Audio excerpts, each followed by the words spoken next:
Hi friends! My virtual preschool class has been learning all about insects.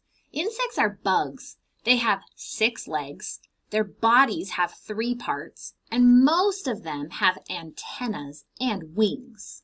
This story is about a very colorful insect, a butterfly. It's called Mr. McGinty's Monarchs. I'm excited to read it with you today. This story was written by Diane Vander Heyden. Let's read it. Mr. McGinty's Monarchs. On lazy afternoons, Mr. McGinty watched monarchs dip and rise on the summer breeze.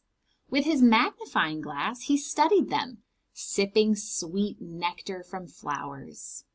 And when Mr. McGinty and Sophie went for long walks, he marveled as monarchs flitted and fluttered from milkweed to milkweed, laying eggs. Who do you think Sophie is, who goes on walks with Mr. McGinty? I think it might be his dog. "Milkweed's the only plant a monarch uses to lay its eggs," he told Sophie. "When the eggs hatch, the caterpillars feed on the leaves. What do you think of that?" Sophie's tail thump, thump, thumped. Summer slipped by quickly.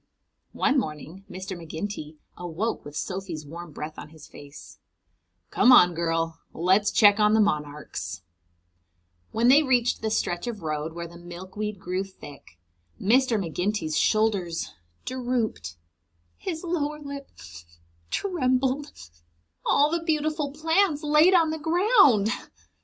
Mr. McGinty examined the cut stems. Monarch caterpillars clung to the drying milkweed.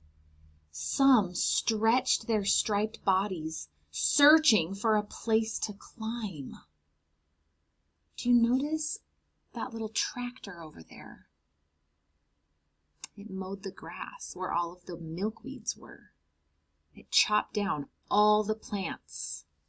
This is pretty bad for those caterpillars. They don't have a home. Hurrying home, Mr. McGinty loaded an old wagon with jars. Its rusted wheels squeaked as he pulled it from the shed. "Hurry, Sophie," he called. "We're going on a monarch mission." Squeak, creak, squeak, creak, squeak, creak. Mr. McGinty carefully picked up each monarch caterpillar. "Bet you didn't know these little wigglers are also called larvae, huh, Soph?" Sophie sniffed a caterpillar. Cars slowed down and people shook their heads. "Lots of fuss over some fancy worms," one woman said. But Mr. McGinty paid no heed. With gentle fingers he lifted each leaf and lowered each larva.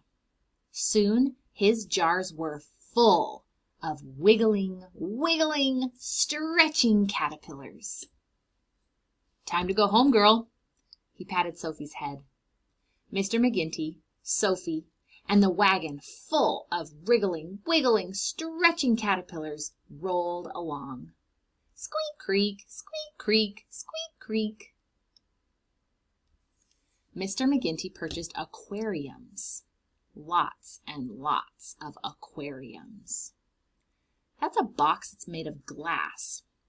You can put things in it like fish or lizards, and you can see in the glass to watch your pet. So he got a whole bunch of those boxes. What do you think he's going to put inside? I think maybe the caterpillars will go in there. He lined the bottom of the aquariums with sticks and milkweed leaves. He placed the caterpillars inside and covered each aquarium with a screen. Stroking Sophie's ears, he watched the caterpillars feast on fresh leaves. Mr. McGinty slumped into his chair. "How will we ever take care of all these caterpillars, Sophie? They'll need fresh milkweed leaves every day. They'll need someone to watch them as they grow, and someone to release them after they become butterflies." Mr. McGinty sat up straight and snapped his fingers. "Sophie," he said, "I've got it." He had an idea.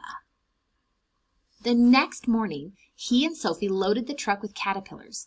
They drove to a nearby school. Mr. McGinty taught the children about the life cycle of monarchs, from eggs to caterpillars to chrysalises to butterflies. When these caterpillars become butterflies, he said, they'll migrate. He left an aquarium of wriggling, wiggling, stretching monarch caterpillars with each classroom so the children could feed and care for them. At the end of the day, Mr. McGinty had one aquarium left. His eyes sparkled. Looks like this one's coming home with us, Sophie. Every day, Mr. McGinty fed the caterpillars fresh milkweed leaves. The monarch caterpillars grew and grew.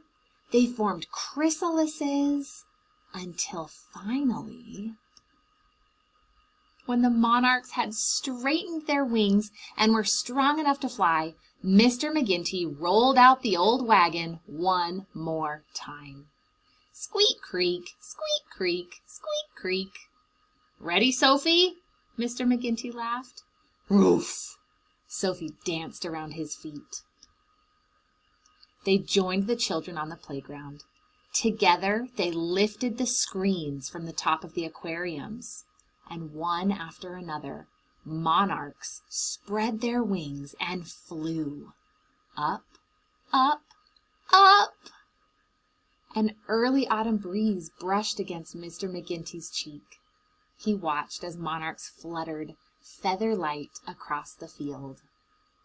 They have a long way to go, said Mr. McGinty, but they'll be back. Sophie licked him on the nose. And we'll be here to welcome them home. Wow! Look at all of these monarch butterflies. What colors do you notice on all of these butterflies? I see the color orange and black and white. Monarch butterflies have this design that is orange and black and white. There are lots of other kinds of butterflies too, but monarch butterflies have this design on their wings.